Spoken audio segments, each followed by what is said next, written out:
ఓం మహాగణాధిపతయే నమః. ఓం గురుభ్యో నమః. ఓం శ్రీమాత్రే నమః. అరుణాం కరుణాతరంగితాక్షీం ధృతపాశాంకుశపుష్పబాణచాపాం అనిమాదిభిరావృతాం మయూకైః అహమిత్యేవ విభావయే భవానీ. శ్రీమాత్రే నమః.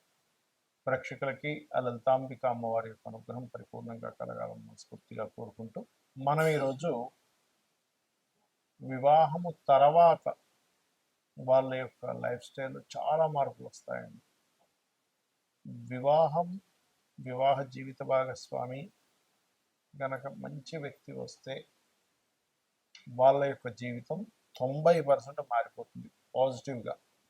అదే సరైన వ్యక్తి రాకపోతే 99%, 90 నుంచి 99% కూడా కావచ్చు, ఒక్కోసారి నెగిటివ్లోకి వెళ్ళిపోతుంది. మరి వివాహం తర్వాత కొన్ని సంఘటనలు వాళ్ళలో ఇవాళ రేపు మనం చూస్తున్నాం.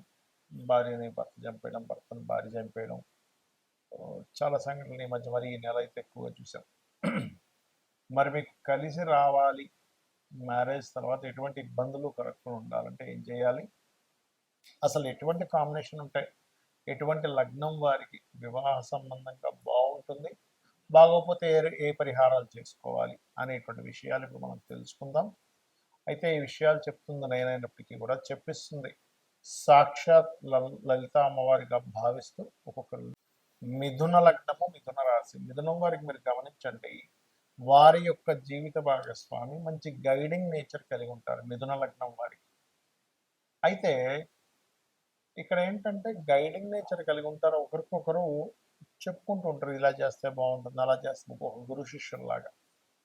అయితే ఇక్కడ మీరు గమనించండి, వివాహం తర్వాత అలాగే వచ్చేటువంటి జీవిత భాగస్వామి మిథున లగ్నం వారికి ఆ గురువు గనక పాడవకపోతే ఎప్పుడు ఏదో ఒకటి నేర్చుకుంటూ ఉంటారండి, అంటే ఎప్పుడు ఏదో ఒకటి చదవడం. అయితే ఇక్కడ ఈ సప్తమాధిపతి గురువు గనక పాపగ్రహ సంబంధం కలిగి ఉంటే వివాహ తదనంతరం కొన్ని స్ట్రెస్సులు పడుతూ ఉంటారు. కానీ శుభగ్రహ సంబంధం కనుక కలిగి ఉంటే, అయితే ఇక్కడ 2-3 విషయాలు. ఒకటి, పాపగ్రహ సంబంధం కలిగి ఉన్నారంటే కానీ ఈ లగ్నానికి శుభుడు అంటే ఒక్కోసారి మనకి శనితో కలిసి ఉన్నాడు, కానీ శని సహజంగానే పాప అయినప్పటికీ ఈ లగ్నానికి భాగ్యాధిపతి కదా, దానివల్ల కొంత పాజిటివ్ కూడా ఇస్తాడు అక్కడ, అలా చూసుకోవాలి. ఆ రకంగా ఈ గురువు అంటే సప్తమాధిపతి గురువు ఎప్పుడైతే మీకు ఉన్నాడో, ఇది కొంతవరకు సప్తమాధిపతి దశమాధిపతి ఒకటైనంత ఒకటే జీవిత భాగస్వామి ఎప్పుడు ఏదో చదవడం నేర్చుకోవడం జరుగుతూ ఉంటాయి. రెండవది, వీరు వివాహం తర్వాత ఏదైనా స్పిరిచువల్ రిలేటెడ్ వాటిలోకి వెళ్ళడము, టీచింగ్ రిలేటెడ్, ట్రైనింగ్ రిలేటెడ్ సంబంధించినవి వీళ్ళు ఎంటర్ అయినట్లయితే కన్సల్టెన్సీస్ కానీ, టీచింగ్స్ కానీ, ట్రైనింగ్స్ కానీ, ఇటువంటి వాటి మూలంగా మీకు ఈ వివాహం తర్వాత ఉండేటువంటి అదృష్టం అనేటువంటిది క్రియేట్ అవుతూ ఉంటుంది. అయితే ఇది మీరు ఏ ప్రొఫెషన్లోకి వెళ్ళాలనేటువంటి సప్తమాధిపతి గురువుతో పాటు దశమాధిపతి కూడా గురువు అవుతున్నాడు కాబట్టి మీ గురువు యొక్క స్థితి అనేటువంటిది మెయిన్గా అక్కడ రూల్ చేస్తూ ఉంటుంది. కాబట్టి ఈ యొక్క విషయాలు జాగ్రత్త పడుతూ ఉండాలి. అదేవిధంగా గురువు ఎక్కువగా రాహు ద్వారా పాడవుతాడు, గుర్తుపెట్టుకుని. రాహుతో పాడైతే ఏమవుతుందంటే కొన్నిసార్లు జీవిత భాగస్వామి ద్వారానే ఇబ్బంది పడ్డాం. అలా కాదండి, మాకు చక్కగా శుక్రుడితో ఉన్నాడు గురువు, చాలా చక్కగా ప్రేమించి పెళ్లి చేసుకుని ఇట్లాంటివన్నీ జరుగుతాయి. అయితే ఇక్కడ మీకు సప్తమాధిపతి వ్యయాధిపతి చూసుకుంటే, సప్తమాధిపతి గురువు, వ్యయాధిపతి శుక్రుడు. కాబట్టి శుక్రుడు పాడయ్యాడు, అలాంటప్పుడు లక్ష్మీ గణపతి ఆరాధన చేసుకోండి. లేకపోతే ఏమవుతుందంటే 12వ అధిపతి అయినందుకు వివాహ జీవిత కారకుడు అయ్యాడు కాబట్టి ఆయన దానివల్ల కొంత సెపరేట్గా ఉండడం ఇట్లాంటివి జరుగుతుంటాయి. కాబట్టి మీరు ఏం చేయండి, సప్తమాధిపతి ఎవరితో ఉన్నాడు, వ్యయాధిపతి ఎవరితో ఉన్నాడో చూసుకొని ఇప్పుడు నేను చెప్పినటువంటి ఒక్కొక్క గ్రహానికి ఏ గ్రహాలు కలిసినా అవి చేసుకున్నట్లయితే ప్రాబ్లం అనేటువంటిది క్లియర్ అవుతుంది.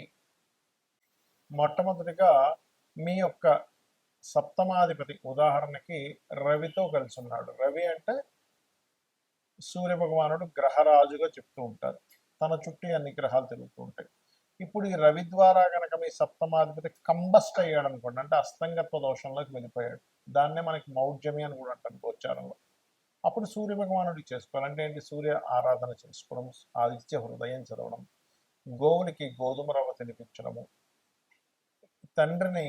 తండ్రితో గొడవ పెట్టుకోకుండా తండ్రిని చక్కగా గౌరవించడం, తండ్రి కాళ్ళకు నమస్కరించుకోవడం చేస్తూ ఉంటే ఆత్మకారకుడు సూర్య భగవానుడు, తండ్రి కారకుడు మెడికల్ వీటికి కారకుడు. ఎవరికైనా మెడికల్ సంబంధించిన ఏదైనా సేవలు చేస్తూ ఉండాలి. అప్పుడు సూర్య అనుగ్రహం కలుగుతుంది.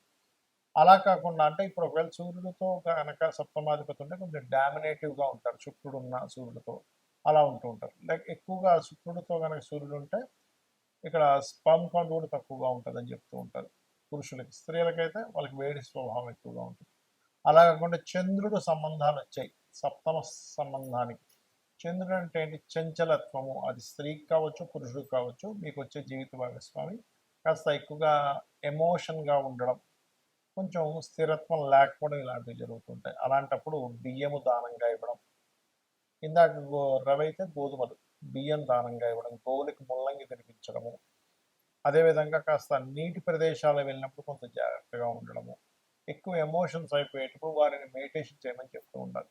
ఏమవుతుందంటే ఓవర్ ఎమోషన్స్ అయిపోవడం, తద్వారా కూడా ఇద్దరి మధ్యన గొడవలు వస్తూ ఉంటాయి. అయితే ఇక్కడ సప్తమ స్థానం అనేటువంటిది ఎప్పుడు కూడా జీవిత భాగస్వామి యొక్క రూపురేఖల్ని, వాళ్ళు ఎలా ఉంటారు అనేటువంటి చెప్తుంది. కానీ 12వ స్థానం అనేటువంటి ఒకటి ఉంటుంది. అదేమిటంటే మీ మ్యారిటల్ లైఫ్ ఆఫ్టర్ మ్యారేజ్ తర్వాత ఎలా ఉంటుందో అని చెప్తుంది. దానికి కూడా ఇప్పుడు ఇందాక మనం చెప్పుకున్నటువంటి రవి సంబంధం వస్తే ఈగో క్లాషెస్ వల్ల, చంద్ర సంబంధం వస్తే ఓవర్ ఎమోషన్స్ వల్ల, అంటే నా ఎమోషన్స్ నీకు అర్థం అవ్వట్లేదు, లేకపోతే నీ ఎమోషన్స్ నువ్వు సరిగా వ్యక్తపరచట్లేదు అనేటువంటి ఎక్కువగా వస్తుంటాయి చంద్రుడు. కాబట్టి బియ్యం దానంగా కూడా మెడిటేషన్ చేయడం చేస్తుండాలి. ఇక కుజుడు సంబంధం వచ్చింది అనుకోండి, సప్తమాధిపతికి లేదా 12కి సంబంధం వచ్చింది అనుకోండి, అనవసరమైనటువంటి చిన్న చిన్న గొడవలకే పోలీస్ స్టేషన్స్కి వెళ్తూ ఉంటారు.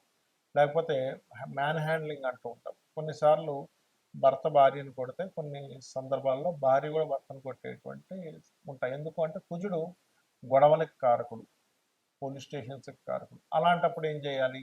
సుబ్రహ్మణ్యేశ్వర స్వామి ఆరాధన, లేనట్లయితే చక్కగా గోవులకి క్యారెట్స్ తినిపించడము, మరియు అదేవిధంగా కుజగ్రహం దగ్గర దీపారాధన చేయడము, కందులు దానంగా ఇవ్వడం చేస్తూ ఉండాలి.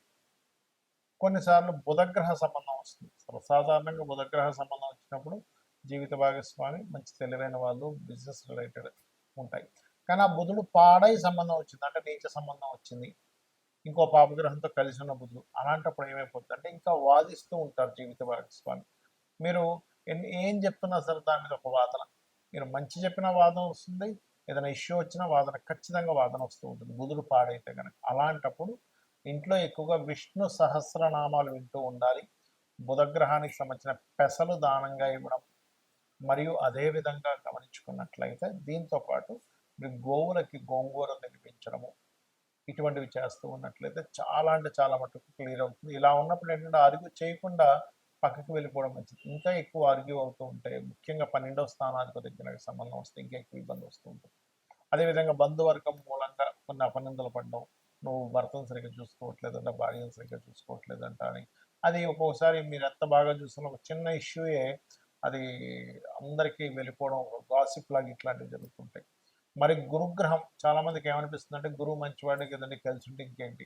కానీ మీ లగ్నానికి పాపి అయి సప్తమాధిపతితోనో 12తోనో లేదా సప్తమ పోర్ట్ఫోలియోతోనో 12వ పోర్ట్ఫోలియోతో కనుక కనెక్ట్ అయ్యి పాప అయితే కనుక అప్పుడు జరిగేది ఏమిటంటే చూడ్డానికి బయటకు కొన్నిసార్లు కొంతమంది బాగా ధర్మంగా ఉన్నారనిపిస్తుంది, కానీ వాళ్ళు కొన్ని అధర్మపరమైనటువంటి పనులు చేయడం వల్ల, ఎథిక్స్ లేకుండా చేసిన పనుల వల్ల ఇద్దరి మధ్యన విభేదాలు వస్తూ ఉంటాయి.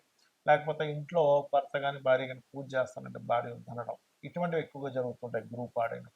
అలాంటప్పుడు దక్షిణామూర్తి ఆరాధన చేయడము, శనగలు దానంగా ఇవ్వడం, మీరైనా ఇవ్వచ్చు, మీ జీవిత భాగస్వామితోనైనా ఇప్పించవచ్చు. అలాగే గోవులకి గోసేవ చేసుకుంటూ అరటి కాయలు, సన్నగా తురిమి అరటికాయలు, మనం కూర వండుకునేది అరటి పళ్ళు కాదండి, అరటికాయలు తినిపించడం చేస్తే బాగుంటుంది. ఇక కొంతమందికి డైరెక్ట్గా శుక్రుడే పాడవుతాడు. అంటే ఇది ఎంత డేంజరస్ అంటే ఇది ఎక్కువగా మన ధనులగ్నానికి ఎక్కువ దీని ఎఫెక్ట్ ఉంటుందండి. ఎందుకంటే షష్టమ లాభాధిపతి పూర్వజన్మ కర్మకారకుడు. సో ఎప్పుడైతే పూర్వజన్మ కర్మకారకుడే పోర్ట్ఫోలియో వహించాడు అనుకోండి, అప్పుడు ఏమైపోతుంది అంటే మరింత ఎక్కువ ప్రభావం చూపిస్తూ ఉంటుంది. అలాంటప్పుడు శుక్రుడే పాడైనప్పుడు మీరు చేయవలసినటువంటిది లలితా సహస్రనామాలు ఎక్కువగా చేస్తూ తీపి చపాతీలు గోవుకి తినిపిస్తూ ఉండాలి. దీంతో పాటు శుక్రవారాలు ప్రధానంగా అమ్మవారి ఆలయాలకు వెళ్ళడం చేస్తున్నట్లయితే ఖచ్చితంగా మీకు ఈ యొక్క ప్రభావం అనేటువంటి తగ్గుతుంది. ఇక మరి కొంతమందికి శని ప్రభావం ఉంటుంది సప్తమ స్థానానికి. అలాంటప్పుడు ఏమవుతుందంటే లేట్ మ్యారేజెస్ అవ్వడం, ఎప్పుడు ఏదో ఒక నిందలు పడ్డం వివాహం తర్వాత. అదేవిధంగా వివాహం తర్వాత చాలా విషయాలు లేట్ అవ్వడం జరుగుతుంటుంది. అలాంటప్పుడు ఏమీ కంగారు పడకుండా మీరు చక్కగా నువ్వులు దానంగా ఇవ్వడము, గోవులకి బెల్లం తినిపించడం ఇట్లా చేస్తుండాలి. ఇక రాహుకేతువుల ప్రభావం వస్తే ముఖ్యంగా రాహు ఇల్యూజన్కి, ఇమాజినేషన్కి కారణం. వచ్చేటువంటి వారు ఎక్స్పెక్టేషన్స్ ఎక్కువ పెట్టుకుంటారు. కాబట్టి రాహు ప్రభావం ఉన్నప్పుడు దుర్గా ఆరాధన చేయడం, మినుములు దానంగా ఇవ్వడం చేస్తూ ఉండాలి. కేతు ప్రభావం ఉంటే కాస్త సెపరేషన్, అప్పుడప్పుడు దూరంగా ఉండడం జరుగుతుంటుంది. దాన్ని అర్థం చేసుకోవాలి. చాలామంది ఏమంటారంటే నేను దూరంగా ఉంటాను అంటున్నప్పుడు అదేమవుతుంది, దూరంగా ఉండే యోగాలు భార్యాభర్తల మధ్యన వచ్చినప్పుడు వీళ్ళు కొంతకాలం దూరంగా పెడుతూ ఉండాలి. అందుకే మనకు చూడండి ఆషాఢ మాసంలో అమ్మాయిని ఫస్ట్ టైము వాళ్ళ పుట్టింటికి పంపిస్తూ ఉంటారు. అంటే ఏమిటంటే కొన్ని సార్లు కొన్ని విషయాలు ఆ గ్రహస్థితులు అలా ఉన్నప్పుడు అది వాంటెడ్లీ మనం చేస్తే దాని యొక్క దోషం పోతుంది. అయితే ఎవరికైనా వివాహం అవ్వట్లేదు, ఇలా శని సంబంధమనో, రాహుత్వ సంబంధమనో, పాప సంబంధం సప్తమాధిపతికి వచ్చినప్పుడు లలితా సహస్రనామాల్లో ఉన్నటువంటి గొప్ప నామం అవుతుంది. అది చేసుకుంటే ఖచ్చితంగా మంచి సంబంధం, త్వరగా వివాహం అవుతుంది. ఓం కామేశబద్ధ మాంగళ్య సూత్ర శోభిత కందరాయ నమః. ఇక వివాహం అయిందంటే కానీ మాకు ఇబ్బంది వస్తుంది, ఎప్పుడు ఏదో గొడవలు వస్తున్నాయి అనుకున్నప్పుడు మీ వ్యయాధిపతి అంటే మీ 12వ స్థానాధిపతి, 12వ పోర్ట్ఫోలియో కారకుడు ఏ గ్రహం ద్వారా పాడైందో తెలుసుకొని మనం ఇప్పుడు చెప్పినటువంటి దానాలు ఇవ్వడం.